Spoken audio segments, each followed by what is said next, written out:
Hello guys, welcome back to एक्सट्रामिंग। और जो लोग नए हैं ना, पहले सब्सक्राइब कर दो क्योंकि वीडियो बहुत अच्छी होने वाली है। लिंक्ड लिस्ट की वीडियो है। आज हम लोग लिंक्ड लिस्ट की बात करने वाले हैं, जो कि सी प्रोग्रामिंग का एक मतलब पार्ट तो एक नॉर्मल एक कॉन्सेप्ट है, बट हम सी प्रोग्रामिंग में उसको इम्प्लीमेंट करने वाले हैं लिंक्ड लिस्ट को।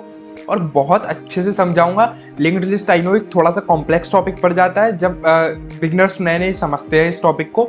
तो आज हम लोग उसको बहुत अच्छे से एक्सप्लेन करेंगे और बिना किसी देरी के हम लोग पहले चलते हैं अपने वन नोट पे। ओके, तो ये हमारा वन नोट आ गया। ठीक है, तो लिंक्ड लिस्ट क्या होता है? देखो, वीडियो थोड़ा लंबा हो सकता है पर आप पूरी देखना, अच्छे से समझ आएगी। बीच बीच में से स्किप करके देखोगे समझ में नहीं आएगी। तो आप नॉर्मल लिस्ट जानते होगे क्या होता है। नॉर्मल लिस्ट होता है एक एरे, ठीक है। और एरे के अंदर हम लोग यूज में लेते हैं लाइंस को, मतलब काफ़ी सारे ब्लॉक्स होते हैं एरे के अंदर, आपको पता ही होगा। मैं मान के चलो यहाँ पे बनाता हूँ इतने ब्लॉक्स 1 2 3 4 5। तो ये एक्चुअली में इसका प्रोग्राम कैसे लिखा जाता है आपको पता होगा अगर आप सी में प्रोग्राम करते हो। तो INT सबसे पहले हम डिफाइन करते हैं उसका कि वो एक्चुअल में किस किस चीज़ का है, उसका डेटा टाइप क्या है। जैसे इसका डेटा टाइप मैं इंटीजर रखने वाला हूँ, आप कुछ भी रख सकते हो। मैंने लिखा INT एरे एंड उसमें 1 2 3 4 5, उसमें 5 कॉलम्स है, राइट। तो इसका कोड ये होगा। और मैं कहता हूँ अब ये हो गई हमारी नॉर्मल लिस्ट। अब लिंक्ड लिस्ट से डिफरेंट कैसे है? लिंक्ड लिस्ट देखो ऐसे डिफरेंट है कि लिंक्ड आपको सिंपली आपको ये तो पता होगा कि जब हम किसी भी वेरिएबल को असाइन करते तो उसका एक ब्लॉक बन जाता है सी में। मैं मान के चलो यहाँ पे ए लिखता हूँ, ठीक है। मैंने लिखा INT A is equal to 5। तो ये जो मेरा ए है ये एक ब्लॉक में चला जाएगा, एक ब्लॉक ऑफ मेमोरी में चला जाएगा जिसका एड्रेस मैं 3001 एक लेके चल रहा हूँ, ठीक है। मैं मान के चलो एक दूसरा वेरिएबल डिफाइन करता हूँ ये, ठीक है, बी। यहाँ पे मैं लिखता हूँ बी और जिसका मैं एड्रेस लेके चल रहा हूँ 3000 कुछ भी, ठीक है, 3223, जो कि डायनेमिकली हम मेमोरी एलोकेट करेंगे, जो मैं सिखाऊंगा आपको मैलॉक से कैसे करते हैं इसमें। और इसको इसकी जो कोडिंग होगी वो होगी INT A is equal to INT B is equal to 10, right. तो लिंक्ड लिस्ट क्या होता है? हमने दो एलिमेंट्स बना दिए, ठीक है। अब हम इन दोनों को कनेक्ट कर देंगे। हम ऐसे कनेक्ट करेंगे कि जब भी मैं लिस्ट इसको कॉल करूं, जब भी मैं अपने लिस्ट वाले वेरिएबल को कॉल करूं, मान के चलो मैंने लिस्ट वाला वेरिएबल लिस्ट बनाया है, जब भी मैं इसको कॉल करूं, when ever I call list, then I can see A and B both, right. तो सबसे पहले हमारा A आएगा एंड देन B आएगा, ठीक है। तो वो एक एक्चुअल में लिस्ट नहीं होती है, बट हमको एज अ लिस्ट शो होगी क्योंकि हमने एक लिंक्ड लिस्ट बना ली। हम इसके एड्रेस को 3001 को, इसमें हम एक कोड लिखेंगे जिससे क्या होगा कि हमारा जो 3001 है, हम एक पॉइंटर डिफाइन करेंगे इसके अंदर। वो पॉइंटर क्या करेगा, हमको A के बाद जब भी हम A को कॉल करेंगे, जब भी हम इस ब्लॉक को कॉल करेंगे, तो वो ब्लॉक हमको सीधा इसका जो प्रोग्राम है इसका आउटपुट देगा, हमें इसका आउटपुट मिलेगा।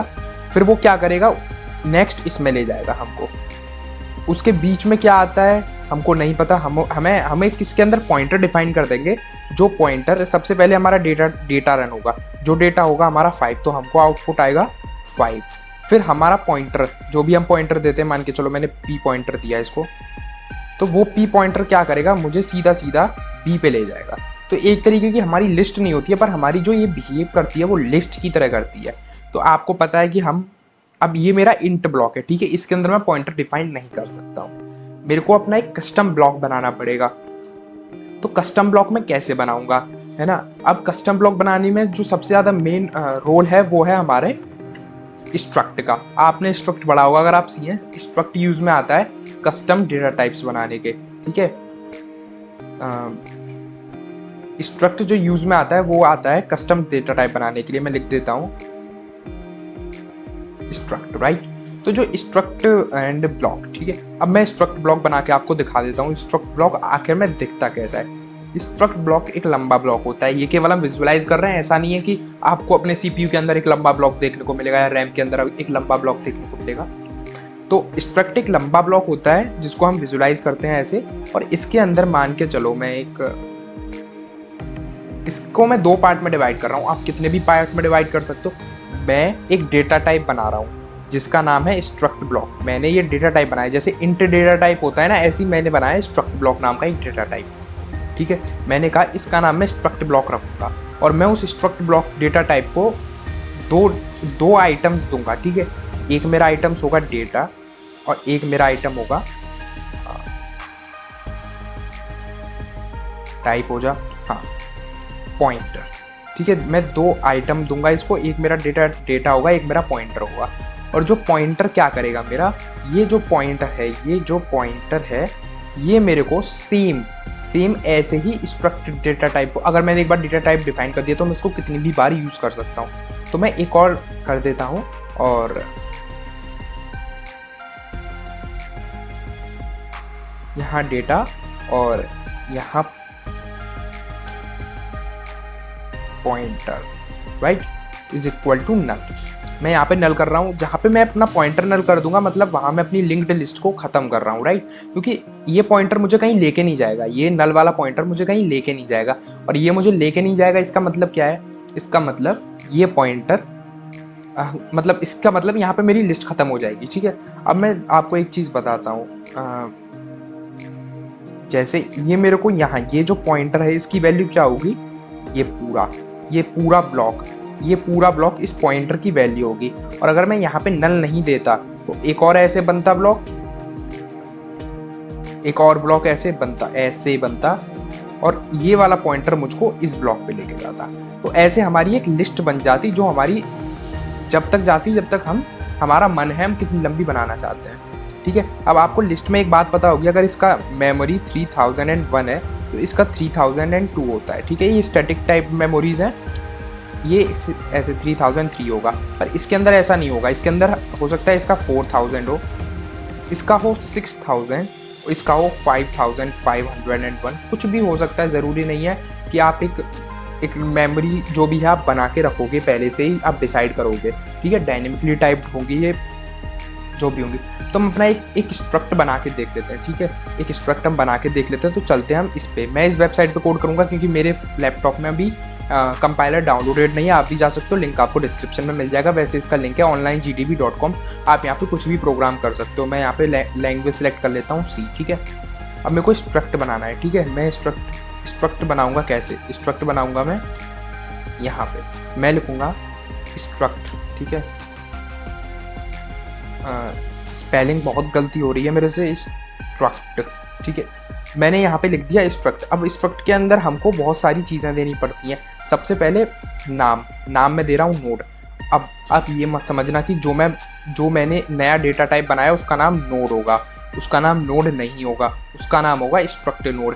वैसे स्ट्रक्ट हम यूज़ करते हैं डेटा टाइप बनाने के लिए, पर जब हम पूरा कॉल करते हैं तो हम स्ट्रक्ट नोड करके कॉल करते हैं उस डेटा टाइप को, राइट। वो केवल और केवल नोड नहीं होता है, स्ट्रक्ट नोड होता है। ठीक है, अब इसके अंदर हम लिखेंगे इंट लिखेंगे डेटा। ठीक है, क्योंकि मैं इंटीजर वाली लिस्ट बनाने वाला हूँ, जो लिंक्ड लिस्ट है मेरी इंटीजर वाली होगी। और मैं लिखूंगा स्ट्रक्ट नोड। ठीक है, और मैं यहाँ लिख दूंगा आपका नेक्स्ट, राइट। अब ये मैंने क्या कर दिया, और यहाँ पे हमको एक सेमीकोलन लगाना पड़ेगा। देखो, मैंने आपको बताया था जैसे नए में आजा भाई और कहाँ गया ड्रॉप। ठीक है, मैंने यहाँ पे एक स्ट्रक्ट डेटा टाइप बना लिया है। ठीक है, मैंने इसको 2 वैल्यूज दी, आपको दिख रहा है ना 2 वैल्यूज। एक मैंने दिया इंटीजर जिसमें जाएगा मेरा डेटा। ठीक है, ये मेरा डेटा कॉलम, और एक मैंने दिया इसको पॉइंटर। अब आपको ये तो पता होगा कि हम पॉइंटर के आगे भी इंट लगाते हैं, या हमको जिस पॉइंटर को देना पड़ता है। मान के चलो आपको अगर एक पॉइंटर बनाना है तो वो पॉइंटर किस वैल्यू किस डेटा टाइप के एड्रेस को रेफरेंस कर रहा है आपको देना पड़ेगा। मैं मान के चलो कि मेरा a है जो कि मेरा 5 है, जो कि मेरा int a is equal to 5 है, और मैंने बनाया एक पॉइंटर b जो पॉइंटर मेरी a की वैल्यू को दे रहा है। तो मुझे उसका कोड ऐसे लिखना पड़ेगा int पॉइंटर b, क्योंकि मुझे बताना पड़ता है C प्रोग्रामिंग को कि मैं किस डेटा टाइप के एड्रेस को रेफरेंस कर रहा हूँ अपने पॉइंटर से। तो ऐसे ही देखो, मैंने आपको यहाँ पे बताया है कि मैं जो ये पॉइंटर है, जो मेरा यहाँ पे जो मेरा पॉइंटर बनेगा वो मेरा इस पूरे ब्लॉक को रेफरेंस करेगा। और ये पूरा ब्लॉक आप खुद में ही एक कस्टम डेटा टाइप है जो हमने बनाया है स्ट्रक्ट नोड से। समझ में आ रहा होगा, नहीं तो आप थोड़ा सा पीछे जाके फिर से देखो, समझो कि ये मेरा जो पॉइंटर है, ये मेरा इस पूरे ब्लॉक को रेफरेंस करेगा। और ये पूरा ब्लॉक मेरा एक डेटा टाइप है जो कि है मेरा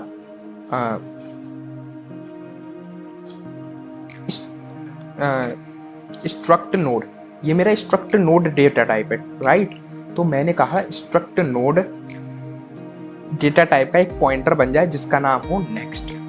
इतना आई होप सबको क्लियर होगा। अब ये हमारा एक पूरा डेटा टाइप बन गया जिसके अंदर एक डेटा है और एक पॉइंटर है जो कि हमें कहीं भी पहुंचा सकता है स्ट्रक्ट नोड डेटा टाइप के वेरिएबल तक या किसी भी वैल्यू तक। ठीक है, अब हम आते हैं अपने मेन कोड पे जो कि हमारा है इंट मेन। अब हमको इसके अंदर क्या करना है, सबसे पहले मैं दो वेरिएबल डिफाइन कर लेता हूँ, इंट आई और n, I for loops and n for number. अब मैं लिखूंगा यहाँ पे enter the number of nodes, right. मेरे यूज़र को कितनी नोड्स बनानी है, कितने ब्लॉक्स बनाने हैं। तो मैं यहाँ स्कैन एफ और स्कैन एफ करके मैं लिख देता हूँ आपका %d एंड इसको मैं करूँगा n में स्टोर, राइट। ठीक है, अब मेरा कितने नोड्स बनाने हैं वो मेरा क्लियर हो गया। अब मैं हेड नोड पहले से बना के चलूँगा, क्यों?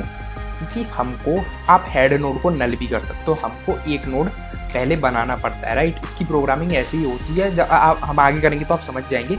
एक हेड नोड होगा, हेड नोड क्या होगा, हेड नोड मतलब हमारा मेन नोड, हमारा फर्स्ट नोड। वो हम इसलिए बनाएंगे क्योंकि हमको उसको डिफाइन करना पड़ेगा ही, नहीं तो फिर हमारा आगे का पूरा सीक्वेंस बिगड़ जाता है। और हम उसको नल भी कर सकते हैं, हम उसको वैल्यूज़ भी दे सकते हैं। तो मेरा जो अप्रोच रहता है वो ज़्यादा बेटर तब रहता है कि मैं अगर यूज़र से अगर मैं उस जो हेड नोड है उसकी वैल्यू ले लूँ तो मुझे बाद में भी लेनी है, और पहले अगर मैं नल लिख दूंगा तो मेरा प्रोग्राम और कॉम्प्लेक्स हो जाएगा। तो मैं इसलिए पहले ही वैल्यूज़ ले लेता हूँ। आप बिना वैल्यू लिए भी कर सकते हो, केवल आपको नल लिखना पड़ेगा। तो मैं लिख देता हूँ यहाँ पे printf enter the value of head node, और you can say first node. आपका मन है, आप जो कहना चाहते हो आप कह सकते हो। और यहाँ मैं लिख देता हूँ स्कैन एफ और %d एंड आइटम। अब एक आइटम मैंने यहाँ पे डिफाइन नहीं किया, मैं कर देता हूँ आइटम, राइट। ये मेरा हो गया, इतना काम मेरा हो गया। मैंने एक वैल्यू ले दी, मैंने नंबर ऑफ नोड्स डिफाइन कर दिया। अब देखो, अब समझने वाला चीज अब चालू होता है। अब मैंने लिखा q is equal to struct node, struct STRUCT struct node, right. और एक मैंने कर दिया पॉइंटर। अब ये पॉइंटर क्या है, मैलॉक साइज ऑफ, ठीक है, size of and struct node, struct node, ठीक है। ये मैंने क्या कर दिया, एक सेकंड बता देता हूँ। पहले मैं एक फाइल इंक्लूड कर लूँ, मैं मैलॉक यूज़ कर रहा हूँ तो मेरे को इंक्लूड करना पड़ेगा stdlib.h, ठीक है। अब देखो, आप समझो मैंने क्या किया। मैंने कहा कि q, सबसे पहले मेरे को इसको मैं एक डिफाइन कर देता हूँ, struct node and q and p। देखो मैंने क्या किया, मैंने स्ट्रक्ट नोड का एक जो मेरा है आपका पॉइंटर वो डिफाइन किया। मैंने कहा स्ट्रक्ट नोड, जो मेरा ये डेटा टाइप है स्ट्रक्ट नोड जो मैंने कस्टम बनाया है, उसका दो पॉइंटर बन जाओ q और p, ठीक है। अब मैं यहाँ पे क्या कर रहा हूँ, आपको एक तरीके से मैं टाइप कास्टिंग कर रहा हूँ, मैं वैल्यूज़ को चेंज कर रहा हूँ। अब मैंने कहा जो q है मेरा, जो मेरा q है वो इज इक्वल टू हो जाए स्ट्रक्ट नोड, ठीक है, स्ट्रक्ट नोड डेटा टाइप के पॉइंटर के बराबर। मतलब वो वैल्यू जो q है मेरा, वो कितना वैल्यू होल्ड करेगा, कितने बिट ऑफ वैल्यू होल्ड करेगा। क्योंकि देखो मैंने एक ब्लॉक तो बना दिया पर मुझे उसको कुछ वैल्यू देनी पड़ेगी। जैसे इंट का ऑलरेडी डिसाइडेड होता है कि 6 बिट 4 बिट आपके कंपाइलर पे डिपेंड करता है, ऐसे ही मुझे इस जो मेरा ये स्ट्रक्ट डेटा टाइप है स्ट्रक्ट नोड, इसको मुझे कुछ वैल्यू देनी पड़ेगी, वो मैं दूंगा ऐसे, ठीक है। स्ट्रक्ट नोड पॉइंटर मैलॉक इतना, मतलब पॉइंटर के बाद मैंने एड्रेस का वो लिख दिया, ठीक है आपका। ये आपको हो गया, ये आपकी समझ में आ गया होगा अगर आप मेलॉक यूज करते हो तो। उसके बाद मैं लिखूंगा क्यू डेटा, ठीक है। I am really sorry guys, थोड़ा मिस टाइप हो गया। Data is equal to. अब मैंने यहाँ क्या किया, मैंने कहा कि क्यू का जो डेटा है, जो मेरा क्यू क्या है, मेरा स्ट्रक्ट नोड का एक वेरिएबल है। मैंने कहा कि क्यू का जो डेटा है, ये जो डेटा है ये मेरा हो जाए आइटम। आइटम क्या था, आइटम था जो मेरा हेड नोड था, ठीक है। अभी हम हेड नोड का वैल्यू इनपुट करा रहे हैं, डिफाइन कर रहे हैं वैसे।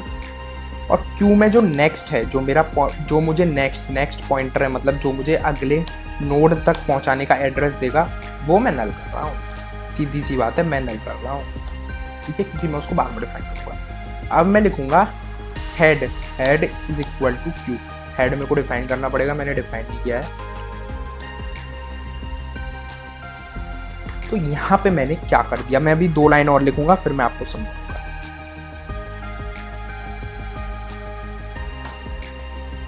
अब देखो क्या किया मैंने, कहा देखो मैं ना क्यू को फ्री करना चाहता हूँ। मैं क्यू को इसलिए फ्री करना चाहता हूँ क्योंकि मुझे क्यू बार बार रिप्लेस करना है, वैल्यूज से मुझे रिप्लेस करना है फॉर लूप में, जो हम आगे चलाएंगे। तो उसके लिए मैंने कहा कि भैया जो क्यू की वैल्यू है वो हेड में पहुंच जाए, मेरे जो क्यू की वैल्यू है वो मेरे हेड में पहुंच जाए, ठीक है। अगर क्यू की वैल्यू मेरे हेड में पहुंच गई है तो फिर मैं क्या कर सकता हूं, मैं अपने पी को हेड, अब मेरा पी क्या है देखो मैं बता देता हूं आपको। चलते हैं 1 नोट पे। मैं यहाँ पे डिफरेंट, एक सेकेंड ड्रॉप करते हैं। मैं यहाँ पे बहुत सारे बॉक्स बनाना चाहता हूँ, ठीक है। यूजर ने मान के चलो 4 नोट्स बनाए हैं, ठीक है। 4 नोट्स बना दिए हैं यूजर ने, ठीक है। मान के चलो 6 नोट्स बना दिए। मैं जब इनको कॉल करूंगा तो मुझे किसी स्पेसिफिक वेरिएबल से कॉल करना पड़ेगा ना, कि पी ऑफ दिस, फिर पी ऑफ दिस, फिर पी ऑफ दिस, फिर P of this, and then P of this, and then P of this. तो मैं क्या कर रहा हूँ यहाँ पे कि मैंने पी के अंदर सब चीज़ को स्टोर करूंगा। मैं जितनी भी चीज़ें उनको पी के अंदर स्टोर करता रहूंगा, मतलब पी को एड्रेस असाइन करता रहूंगा सबका, और मैं अपने क्यू को हमेशा फ्री करता रहूंगा। मैं क्यू को क्यों फ्री करता रहूंगा, मैं क्यू को इसलिए फ्री करता रहूंगा क्योंकि मैं ये चाहूंगा कि भैया मेरा क्यू है वो फ्री रहे, क्योंकि क्यू बार बार पी को वैल्यूज ला के देगा, जो मैं फॉर लूप में आपको समझा दूंगा। तो आप इतना समझिए, अभी मैंने पी को एक पॉइंटर दे दिया, मैंने पी को अपना एक पॉइंटर दे दिया जिसकी जो नेक्स्ट है वो है नल, मतलब उसके अंदर एक ही वैल्यू है अभी, और जो मेरा ये है वो नल है। मैं दिखा देता हूँ, मैंने एक डेटा दे दिया जो यूजर इनपुट करेगा, और ये मैंने कह दिया ये है नल। अभी ये जो पॉइंटर है ये कहीं पे भी नहीं पहुंचाएगा मुझे, अभी ये इतना ही है। अब मैं आगे चलता हूँ अपने प्रोग्राम में, ठीक है। अब मैं फॉर लूप लगाऊंगा, for I is equal to 1। I is equal to 1 क्यों, क्योंकि मैंने पहले से ही आई इज लेस देन है ना, आपको बता देता हूँ एक सेकेंड, क्योंकि मैंने एक तो डिसाइड कर लिया है ना, अपना एक पॉइंटर तो दे दिया। अब मुझे आगे आने वाले, अब मान के चलो यूजर इनपुट करता है कि मुझे 4 नोड्स बनाने हैं, तो एक नोड तो उसका यहाँ पे बन गया। अब मुझे आगे आने वाले 3 नोड बनाने हैं ना, तो इसलिए मैंने आई 1 से स्टार्ट किया, ना कि 0 से, राइट। इतना क्लियर होगा आपको। अब देखते हैं जो हमारा अगला प्रोग्राम है, enter the value for next node. हम लेंगे यूजर से enter the value for next node, right. इतना आप लोग क्लियर हो, ठीक है। नहीं है तो आप वीडियो दोबारा से देखो, आपको सब क्लियर होने लगेगा, और थोड़ा बहुत आप खुद से कोड करो और थोड़ा एक्सपेरिमेंट करो, आपको और ज़्यादा क्लियर होगा। अब हम लोग फिर से आइटम में वैल्यू डालने वाले हैं। आपको पता ही हमने आइटम इसलिए बनाया था, हम उसमें बार बार वैल्यू असाइन कर सकें। मैं डाल देता हूँ, ठीक है। हम जनरली कुछ नहीं कर रहे हैं, हम इसी को कॉपी पेस्ट कर रहे हैं। देखो ये किया हमने, यहाँ पे नेक्स्ट लगा दिया, फिर हमने स्कैनएफ किया, है ना, ये हो गया। अब हम अगले पॉइंट पे चलते हैं, जो होगा हमारा क्यू इज इक्वल टू, यही है, Q is equal to struct node, ये सब है, ये सब, ठीक है। इसको मैं एक बार अगर कॉपी पेस्ट भी कर दूँ ना तो भी कोई बात नहीं है, मैं पूरा का पूरा यही लिख रहा हूँ। मैं क्या कर रहा हूँ देखो, आप समझो एक बार, अगर आप मोटा माटी तरीके से समझो तो मैंने क्या किया, मैंने यहाँ पे थे हम, हाँ यहाँ पे, मैंने एक सेकेंड इसको इंटेंडेट कर देता हूँ मैं, हाँ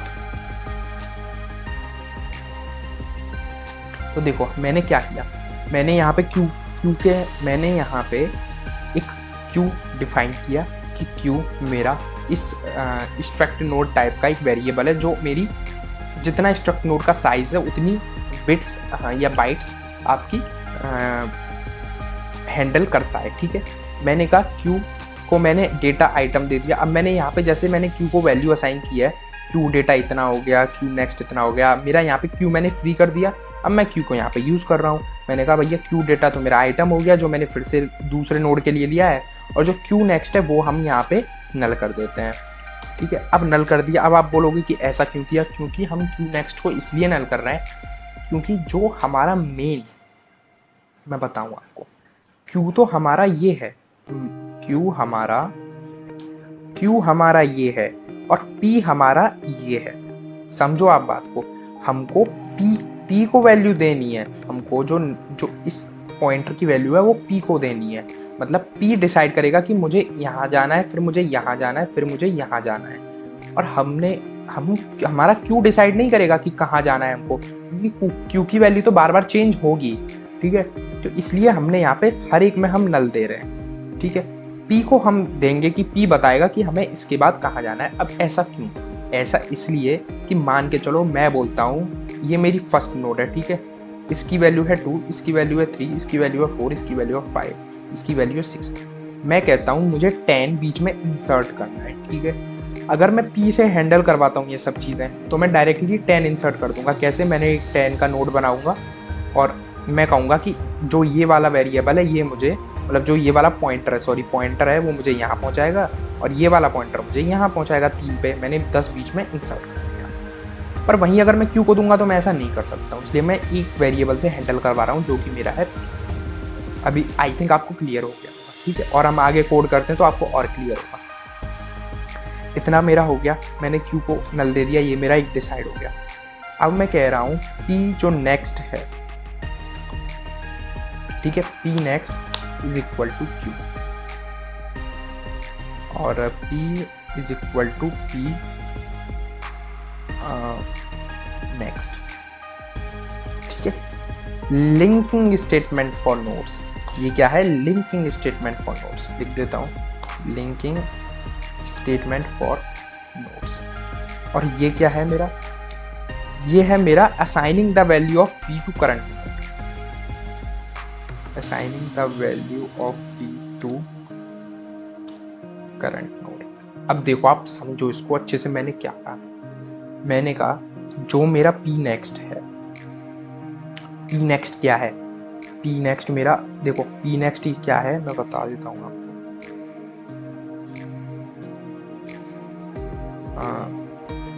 नया बनाते हैं, अच्छे से समझेंगे। देखो मैंने इसको मैंने P बोला, मैंने कहा अभी मेरा P इस पे है, अभी मेरा P हेड पे है। ठीक है, P मेरा हेड पे है अभी, और जो मेरा Q वेरिएबल है वो मेरा है इस पे, दूसरे आइटम पे। और Q ने मेरे दूसरे आइटम की वैल्यू स्टोर करके रखी है। Q पे मेरे दूसरे वैल्यू ऑफ सेकंड आइटम है। ठीक है, और P ने मेरी फर्स्ट आइटम की वैल्यू होल्ड करके रखी है ना। देखो यहाँ पे आप देखो, मैंने P के अंदर तो हेड दे दिया, यहाँ पे P के अंदर मैंने हेड दे दिया, मतलब P के अंदर मेरा फर्स्ट वाला जो नोड है उसकी वैल्यू है। Q के अंदर मैंने दूसरी वैल्यू इनपुट करा दी।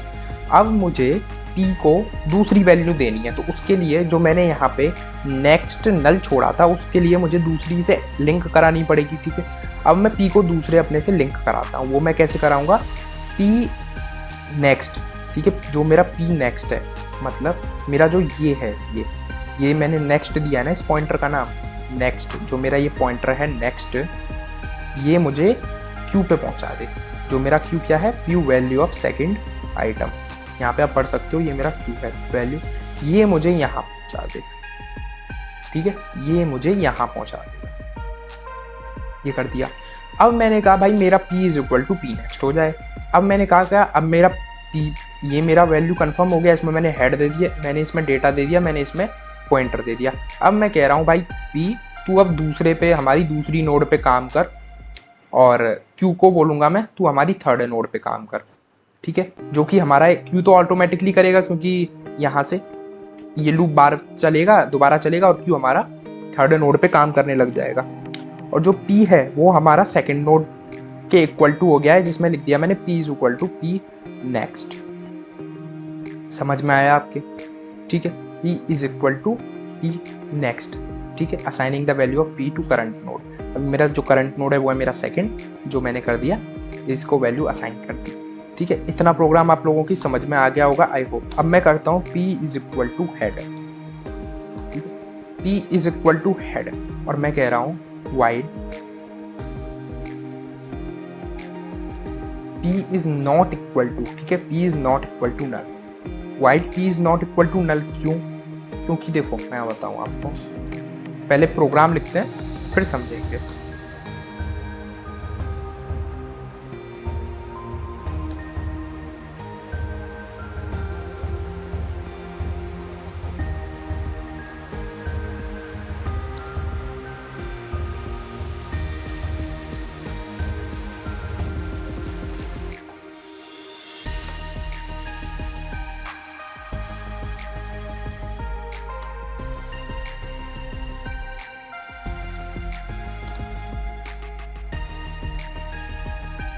फॉर प्रिंटिंग, ठीक है, ये हमारा जो है लूप ये प्रिंट कराएगा। ठीक है, अब आप यहाँ पे देखो, मैंने p is equal to head इसलिए किया है क्योंकि देखो मैंने यहाँ पे p हेड को दे दिया, और हेड क्या है? q है। यहाँ पे सारा खेल वेरिएबल्स का नहीं है, यहाँ पे सारा खेल है पॉइंटर्स का, मतलब एड्रेसेस का।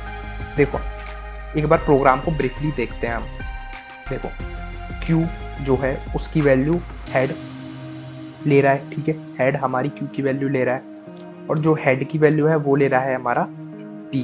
पर यहाँ पे जो p है उसकी वैल्यू चेंज हुई है, उसकी वैल्यू नेक्स्ट हुई है, फिर उसकी वैल्यू एक और बार नेक्स्ट हुई है, फिर उसने जितने नोड्स है सब पे काम किया। ये नोड है हमारा, ये नोड है हमारा, ये नोड है हमारा, सारे नोड्स पे काम किया।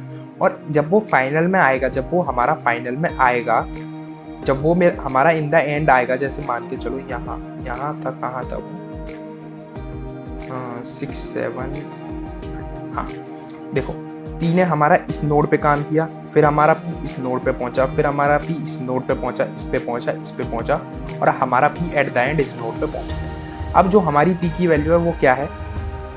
p is equal to p next. But जो हमारी नेक्स्ट नोड है वो हमारी आएगी नहीं आएगी, क्योंकि हमारा लूप खत्म हो गया। अब हमको p वापस हेड पे लाना पड़ेगा ना। अगर मैं मान के चलो कहता हूँ कि प्रिंट कर दो p को एक एक करके, तो हमारा पीछे के बाद तो स्टार्ट होगा नहीं, होगा तो हमारा स्टार्टिंग से स्टार्ट ना। तो मैंने पहले नोड की जो वैल्यू है वो ऑलरेडी हेड में स्टोर करके रखी हुई है, मैंने हेड में स्टोर करके रखी है पहले नोड की वैल्यू। तो मैं कहूँगा भैया p अब तुम फिर से हेड पे पहुँच जाओ, चलो तुम्हारा काम हो गया, अब तुम फिर से हेड पे पहुँच जाओ। तुमने वैल्यूज एड्रेसेस डाल दिए, एड्रेसेस में डेटा डाल दिया, अब तुम फिर से हेड पे पहुँच जाओ। अब तुम्हारा काम चालू होता है प्रिंट करने का। तो मैंने यहाँ पे p is equal to head कर दिया, p वापस हेड पे पहुँच गया। और अब मैं प्रिंट कैसे कर रहा हूँ? While p is not equal to null, क्योंकि p नल कहाँ पे होगा? p नल होगा मेरा यहाँ पे, इस जगह पर मेरा p नल हो जाएगा। यहाँ पे मैं लिख देता हूँ नल, यहाँ पे p मेरा नल हो जाएगा। मतलब जब तक p मेरा नल नहीं होता है तब तक क्या करना है भैया हमको? तब तक करना है हमको p डेटा को प्रिंट करते रहना है। और फिर p क्या हो जाएगा? p is equal to p next हो जाएगा, क्योंकि सबसे पहले p डेटा प्रिंट होगा, p is equal to p next हो जाएगा, और तब तक तुम प्रिंट करते रहो। गाइज इसको रन करा के देख लेते हैं कैसा रन होता है। ठीक है, एक बार रन कराते हैं इसको। अच्छा थोड़ा सा चेंज कर लेते हैं, क्योंकि अच्छा नहीं लगेगा डायरेक्ट एक ही लाइन में 1 2 3 4 या फिर जो भी हम वैल्यूज डालेंगे वो प्रिंट हो जाएंगी। ये कुछ लिंक्ड लिस्ट से रिलेटेड नहीं है, केवल हम अपना एनहेंस कर रहे हैं वैल्यूज को। The value of %d node is node and यहाँ पे डाल देते हैं i। ओके i 1 से लेते हैं और यहाँ पे i को बार बार बढ़ा देते हैं। इसमें मैंने कुछ नहीं किया, मैंने बस डाला है the value of first node, the value of second node, the value of third node, ऐसे करके प्रिंट होगा और कुछ नहीं किया। इसको रन करा देते हैं एक बार, यहाँ पे यहाँ पे ठीक है। ओके तो पूछ रहा है enter the number of nodes, जो कि हम 4 डालते हैं। एंड ये थोड़ा स्लो होता है ऑनलाइन कंपाइलर, आपके इंटरनेट पे डिपेंड करता है। Enter the value of first note 1, जो कि मेरा स्लो है इंटरनेट, एंड पे ज़्यादा ही स्लो है इंटरनेट 2। तो गाइज रन हो गया है code. The value of one node is equal to 1, the value of second node is equal to 2, the value of third node is this. यही हमारी लिंक्ड लिस्ट होती है। और अगर आपको ऑपरेशन सीखने हैं, इंसर्शन कैसे करते हैं, डिलीशन कैसे करते हैं, तो यार मेरे को कमेंट में बताओ। अगर आप कमेंट में बोलोगे तब भी मैं करूँगा, नहीं तो मैं नहीं करने वाला हूँ, क्योंकि अगर आपको ज़रूरत ही नहीं है तो फिर वीडियो बनाने का मतलब भी नहीं है। जब आपको ज़रूरत होती है मैं उसी टॉपिक्स पे वीडियो बनाता हूँ। लिंक्ड लिस्ट का मेरे को कॉल आया था, इसलिए मैंने बनाया है। आप कमेंट्स में मेरे को कॉल आया था लिंक्ड लिस्ट का वीडियो बनाओ, मैंने वीडियो बनाया। और आपको आई होप बहुत अच्छे से समझ में आया होगा। कॉम्प्लेक्स टॉपिक था बट इतना भी नहीं। अगर आप अच्छे से देखोगे तो आपको सब समझ में आएगा। आपको मैलॉक आता है तो आपको सब समझ में, मैलॉक के अलावा इसमें है कुछ नहीं। और बस यार, अगर आपको वीडियो पसंद आई हो तो लाइक कर दो, सब्सक्राइब कर दो चैनल को। हम लोग ऐसी मेहनत करेंगे और फिर मिलते हैं नेक्स्ट वीडियो में। तब तक के लिए बाय।